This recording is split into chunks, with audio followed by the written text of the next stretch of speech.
Hello বন্ধুরা, কেমন আছো সবাই?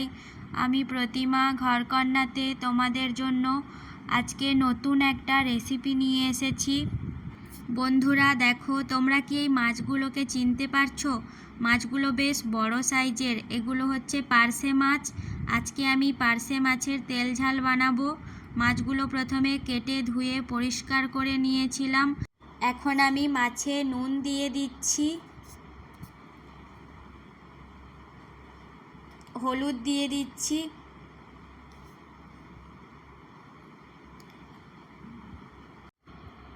এবারে মাছগুলো ভালো করে নুন হলুদ মাখিয়ে নেব। বন্ধুরা, ভিডিওটা স্কিপ না করে শেষ পর্যন্ত দেখতে থাকো। আমার ভিডিও তোমাদের ভালো লাগলে লাইক কমেন্ট শেয়ার করে দিও। আর আমার চ্যানেল থেকে আরও নতুন নতুন রান্নার ভিডিও পেতে আমার চ্যানেলটাকে সাবস্ক্রাইব করে দিও।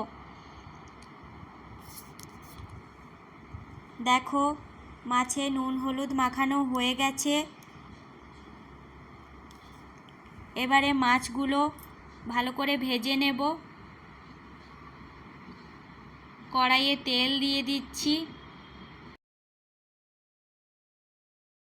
তেল গরম হয়ে গেছে, এবারে মাছগুলো দিয়ে দেব।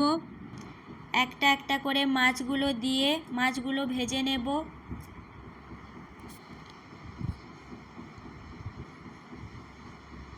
দেখো, সবগুলো মাছ দিয়ে দিয়েছি।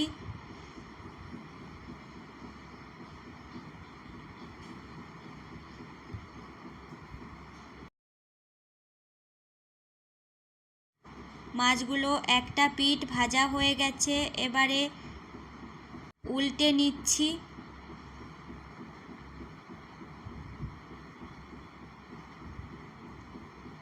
এইভাবে মাছগুলোকে ভালো করে উল্টে পাল্টে লাল লাল করে ভেজে নিতে হবে। আমার মাছ ভাজা হয়ে গেছে, মাছগুলো তুলে নিচ্ছি এক এক করে।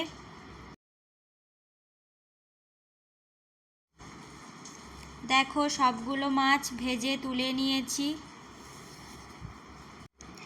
এবারে সেই তেলে আলুগুলো ভেজে নেব।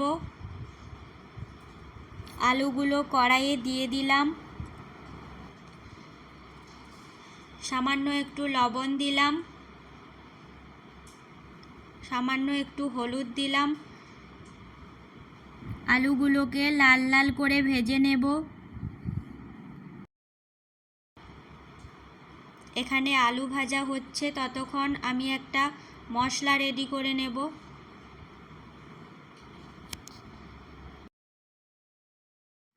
এবারে আমি একটা মিক্সিং জারের মধ্যে দুটো মাঝারি সাইজের পেঁয়াজ টুকরো করে দিয়ে দিলাম।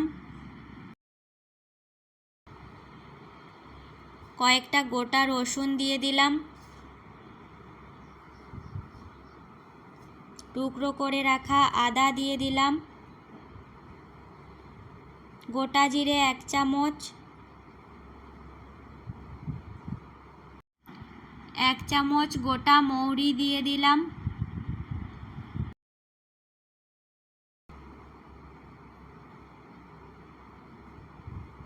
গোটা শুকনো লঙ্কা দিয়ে দিলাম 4টে। দেখো, 1 চামচ কালো সর্ষে দিয়ে দিলাম। সামান্য একটু লবণ দিয়ে দিচ্ছি।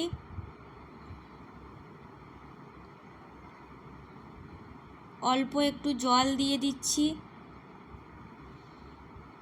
এবারে মশলাটা ভালো করে পেস্ট করে নেব। দেখো, এখানে আমার আলু ভাজাও হয়ে গেছে। আলুগুলো তুলে নিচ্ছি।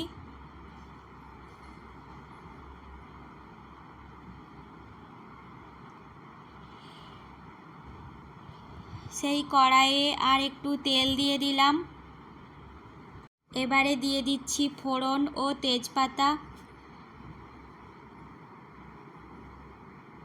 ফোড়নটা ভাজা ভাজা হয়ে গেছে। এবারে এই মশলার পেস্টটা দিয়ে দেব। দেখো, মশলার পেস্টটা দিয়ে দিচ্ছি।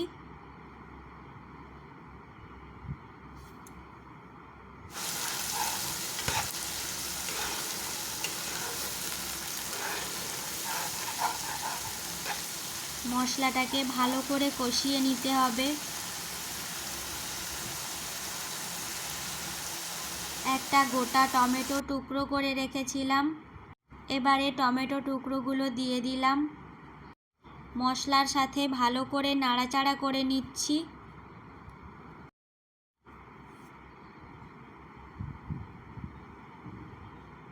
এবার দিয়ে দিচ্ছি পরিমাণ মতো লবণ, হলুদ গুঁড়ো। আমি এখানে লঙ্কা গুঁড়ো দিলাম না। আমি মশলাটা পেস্ট করার সময় শুকনো লঙ্কা দিয়েছিলাম। লঙ্কাগুলো ভালোই ঝাল আছে, সেই জন্য আমি আর লঙ্কা গুঁড়ো দেব না। তোমরা তোমাদের পছন্দ মতো ঝালটা দিতে পারো। এবারে আমি জল দিয়ে মশলাটাকে আরও একটু ভালো করে কষিয়ে নেব।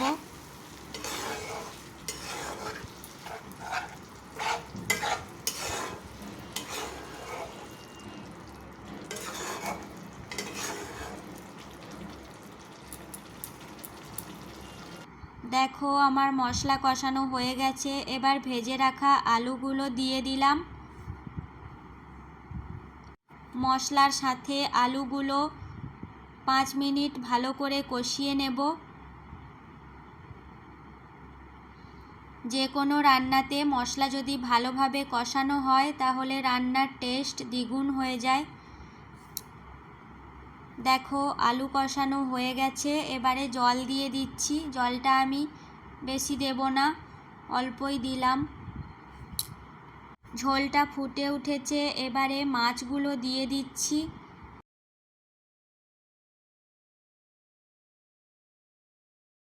বন্ধুরা, তোমরা ভিডিওটা কে কোথা থেকে দেখছো কমেন্টে জানিও। আর তোমাদের যদি পছন্দের কোনো রেসিপি থাকে তাহলে সেটা আমার সঙ্গে শেয়ার করতে পারো। এবারে 2টো গোটা কাঁচা লঙ্কা দিয়ে দিলাম।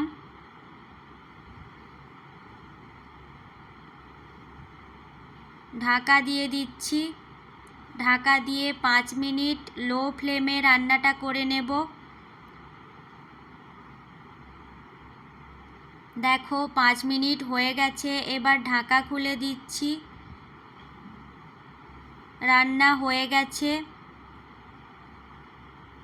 এবারে ওপর থেকে 1 চামচ কাঁচা সর্ষের তেল ছড়িয়ে দিলাম।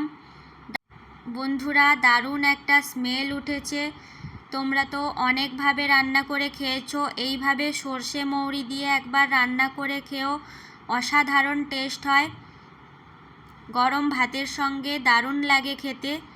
তোমরাও বাড়িতে বানিয়ে খেও সর্ষে পোস্ত দিয়ে পার্শে মাছের তেল ঝাল। ভিডিওটা সম্পূর্ণ দেখার জন্য অনেক ধন্যবাদ। দেখা হচ্ছে পরের কোনো রেসিপি ভিডিওতে। ভালো থেকো সবাই।